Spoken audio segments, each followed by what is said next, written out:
Hindi mo kailangan i-destabilize ang gobyernong ito. Yun, Siya totoo. ang nagde-destabilize sa Yes. kanyang sarili, sa kanyang mga ginagawa. Itong may mga outright violation, Grabe, nakitang-kita nila, wala silang Hinihigpit na ginagawa. nila Pero si kami na ito, wala si namang Kumar. violation, biglang isinara. And I can prove, dito sa mga binabanggit ko, ang aking kaso sa ngayon, I think ay 4. Oh, diba? Grabe. Apat grabe na talaga. kaso, di ba? Kailan galing lang kami sa NBI din.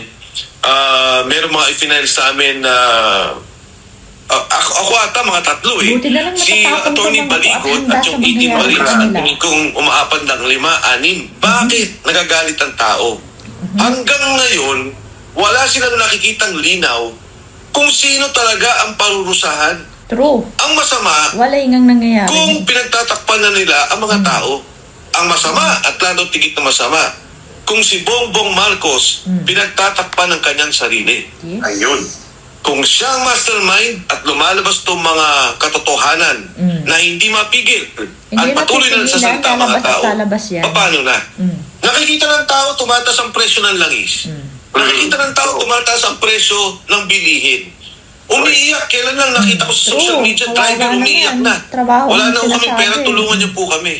Pagkatapos nakikita nila, nandyan tayo sa impeachment. True. Puro pamumulitika. Pero ang malinaw sa akin, ang nananawagan na mag-resign si BBM ay ang puwersa Yes, natin sila na talaga. hindi kaliwa. Diba? Hindi tayo kaliwa. Yes. Hindi. Katunayan tayo yung mga BBM. Yes, sumuporta ka noon. Sa araw ng mga panahon Mga na- nabudol. Sa kanila noon. Oo. At saka ang kaliwa, ang nananawagan ng BBM at Sara Yes, Resign. gusto nila sila. Ako Sila ang mismo, mamumuno. siguridad ko, siguridad ng aking pamilya, Ayan, grabe. ang negosyo tinatamaan. Pero umabot na rin po tayo sa punto na kailangan tayong kumilos. Yes. Kailangan Kasi tayong kung walang magsalita. Kung may kikilos, pagkakataon, isin pa. wag ho tayong manahimik. Kung meron kayo nakikitang Oo, lugar, lover. kunyari yung Ganito. bukas nandiyan kami sa basketball court, lumabas kayo. Yun. Makibahagi kayo. Ilabas Yes. ninyo ang inyong sentimento. So ayan na nga, talaga namang ginigipit na nila, inuumpisahan na lang itong gipitin. Bukod sa mga kaso, yung kumpanya nila talagang sinuspende. Samantalang yung iba na may mga violation na harapang nakikita, ayos lang. Talagang ganun talaga sila lumaban napakadumi. Pero pasalamat na lang tayo at itong mga taong to ay handa pa rin manindigan kahit na alam nila na ganyan ang mangyayari. Kasi ganyan naman ang ginagawa nila sa lahat Kaso, basta lahat ng klase ng panggigipit, tumahimik ka lang, di ba? Huwag ka lang magsalita kontra sa kanila, ganon. O kaya naman, babayaran nila. Itong mga to, hindi naman mabayaran yung mga yan Tapos, ang sinasabi nga nito, kaya maraming nagagalit kasi nga, walang makitang napapanagot. Hindi alam kung sino, tapos nagtatakipan. Pakitang-kita kasi yan sa nangyayari ngayon. Tapos, ito pa nga ang sinasabi niya, nagsasalita siya ngayon kasi ngayon lang siya nakakita ng ganyan kalupet na korupsyon. Kasi ang tagal na rin ito sa politika Tapos yun nga, kailangan na talagang magsalita at kumilos. Kasi kung hindi nila gagawin, paano na, di ba? Tapos yan nga, yung sinuspend na company nila, ang daming maapektuhan. Nasa 100 din daw na tao. Grabe, no? Tapos, ang nakakainis nga itong sinasabi nito na walang nagdi-destabilize dito sa government na to. Sila mismo yung gumagawa ng paraan para sila ay bumagsak. Kasi yun ang laging sinasabi nitong mga Trillanes. Basta't may bumatikos, yun ang sinasabi nila. Tapos yun din ang ginagamit nila para mapasama itong mga taong to na maling-mali naman. Kaya pasalamat tayo at ito nga yung panawagan niya na huwag tayong manahimik. Parang sumama tayo kung may mga pagtitipon sila at ilabas natin yung ating sentimento. Kasi yun lang yung hawak natin, yun lang yung pwede nating magawa na makatulong para makaalis tayo sa ganyang sitwasyon ng bayan natin. Itong may mga outright Ito pa. violation, nakitang-kita nila, wala silang ginagawa. Pero kami na wala namang violation, biglang isinara. Grabe, ginigipit na Grabe. talaga. And I can prove that kay Eric, dito sa mga pinabanggit ko. Ang aking kaso sa ngayon, I think ay 4. Grabe, no? Kalain mo yan. 4 na kaso, di ba nagsalita kailan ka yan, galing ang lang kami sa mangyayari NBI sa'yo. din. Meron mga i-final sa amin na Tapang din ito sa kasi attorney. ako ata mga 3 Si Attorney Baligot at yung 18 Marines grabe. at tingin kong umaapad ng 5, 6. Grabe, ang dami no? Nawa, Kalain and mo. more Kung mahina-hina ka the way talagang Trillanes was trying to initiate Yes, a ang public lakas ng discussion loob ng na parang Trillanes kasi pinapalabas nga. na pangakawin niya Suportado siya tayo ng sunod-sunod na mga kaso at panggigipit at suportado siya. Pinupunduhan siya, obviously, at kinukumpasan nitong gobyerno ni Marcos. Hindi mo kailangan i-destabilize ang gobyernong ito. Yes, Siya ang kagagawa nila lahat yan nagde-destabilize sa Kaya kanyang ganyan. sarili, sa kanyang Correct. mga ginagawa. Bakit nagagalit ang tao? hanggang ngayon, wala silang nakikitang linaw Yes. kung sino talaga ang parurusahan. True. Ang nakikita ng tao ay pagtatakipan. Mm. Ang nakikita ng tao ay paghinto ng investigasyon sa mga taong kakampi nila. Yes. Di ba? Isipin nyo, nagsalita si Sergeant Cotesa. Pagsalita, Kinawawa nakita ng taong pa. bayan. Kinasuhan pa siya sa korte. Tapos biglang nawala. Ang masama, kung pinagtatakpan na nila ang mga tao. Yes. Ang masama, at lalo tigit na masama, kung si Bongbong Marcos Yes, talaga pinagtatakpan naman ng kanyang pinagtatakpan sarili. talaga nila. Ginagawa nga lahat. Kung siya ang mastermind at lumalabas itong mga katotohanan na hindi mapigil at patuloy na nagsasalita ang mga tao, paano na? Yes. Nakikita ng tao tumataas ang presyo ng langis. Kawawa. Nakikita ng tao tumataas ang presyo ng bilihin. Umiiyak. Kailan lang nakita ko sa Yes, social media, umiiyak. driver, Ilang taon umiiyak na raw na. siyang driver. Wala na ho kaming pera, tulungan niyo po kami. Pagkatapos Nakatrabaho nakikita ang nila, hinihingi nun, nagpapasalamat ito sa nandyan ayuda. daw sa Pero sinasabi impeachment, niya, hindi puro sapat. pamumulitika. Pero ang malinaw sa akin, ang nananawagan na mag-resign si BBM ay ang puwersa natin na hindi Yes. kaliwa. True. Diba? Hindi tayo kaliwa. Hindi. Katunayan, tayo yung mga BBM. Yes, yung mga nabudol. Na tumulong noon. Sa kanila noon. Oo. At saka ang kaliwa, ang nananawagan ng BBM at Sara Rizal. Yes. Kaya ho ako nagsasalita dahil ito yung mangyari sa ating bansa. Ngayon ko lang nakita ang ganito ka-organisado at sistematikong korupsyon. Totoo po, may mga korupsyon ng mga nakaraang administrasyon. May mga korupsyon na nangyayari. Pero ngayon lamang na ang buong pondo ng gobyerno Yes, grabe. ay inorganisa nila para magkaroon ng sistematikong korupsyon at pagnanakaw sa kaban ng ating bansa. I agree to that. Ayoko po magsalita, ayoko lumabas, tama ang sabi ng ka-Eric. Ako mismo, sekuridad ko, sekuridad ng aking pamilya, ang negosyo tinatamaan. Pero umabot na rin po tayo sa punto na Yes. kailangan tayong kumilos. Kailangan talaga. Kailangan Kasi tayong kung magsalita. walang magsasalita, At yun din po ang paano? panawagan ko sa ating mga kababayan. Na alam ko, galit kayo, alam ko na nasa puso at isip ninyo na may mali na nangyayari, naghihirap kayo, Yes. at patuloy tayong maghihirap sa darating na panahon. Huwag ho tayo, pag may pagkakataon, huwag ho tayo manahimik. Kung Yes, meron kayong dapat nakikitang hindi lugar, manahimik, kunyari dapat tuloy-tuloy. bukas nandiyan kami sa basketball court, lumabas kayo. Yes, Makibahagi mama. kayo.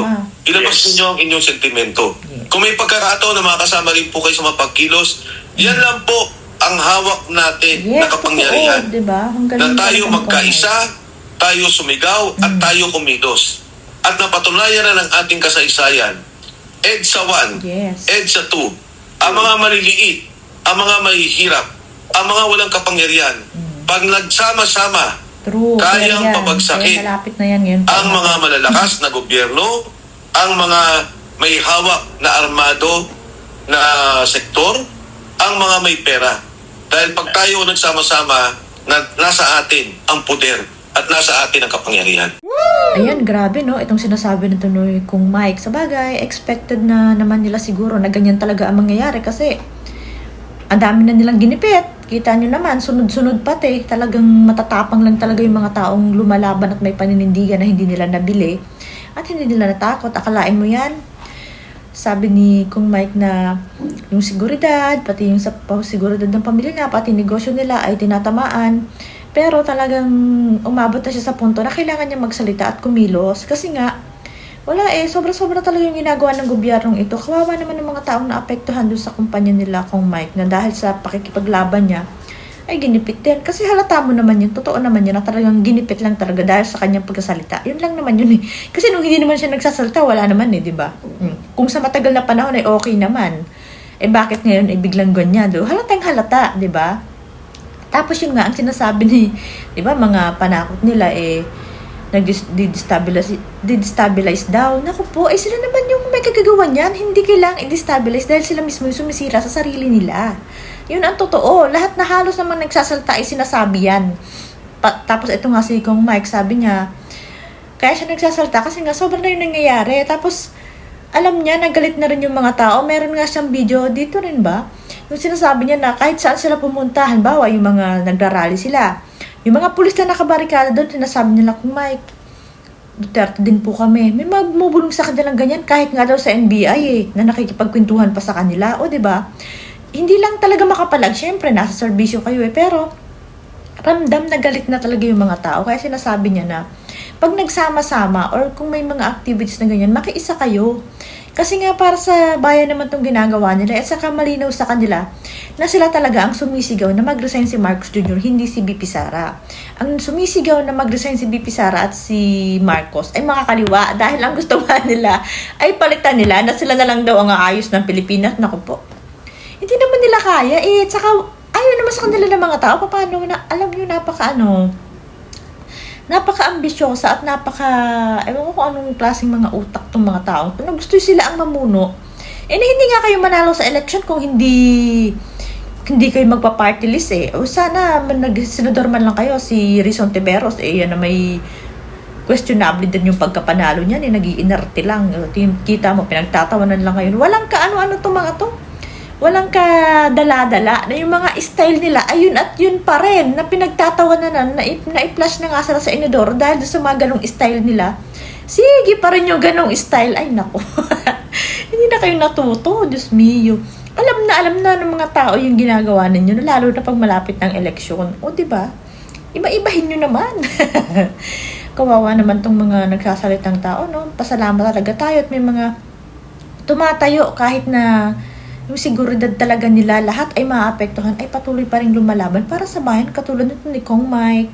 Hindi lang siya ngayon lang lumabas, pero ganyan na rin yung sitwasyon niya, ang dami na rin yung kaso, tapos pati yung negosyo na apektuhan na.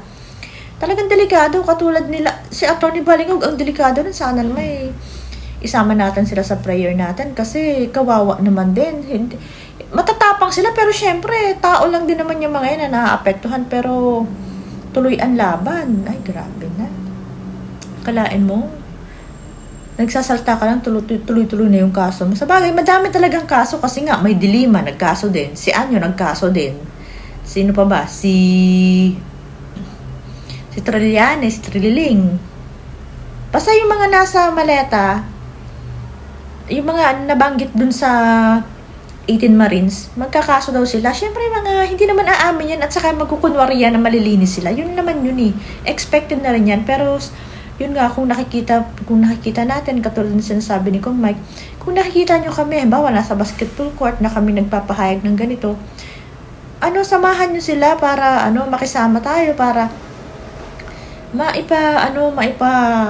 kita natin na kahit papano, ay ayaw na rin natin sa nangyayari at ginagawa ng gobyerno. Dahil sobra-sobra naman na talaga, grabe Bawat post ni nakakainit ng ulo. Bawat post ni Atty. Balingog ng mga maleta. Grabe. Nasa eroplano, nasa helicopter, nasa sasakyan. Grabe talaga. Ang napakadaming pera. Nilalabas niya yung mga picture ngayon sa niya. Follow niyo siya sa FB niya, si Atty. Baligud. Grabe. Sabi nga ni Daryl Yap dun sa isang post niya sa lahat daw na naging kasalanan niya, yung pagboto niya kay Bongbong Marcos ang talagang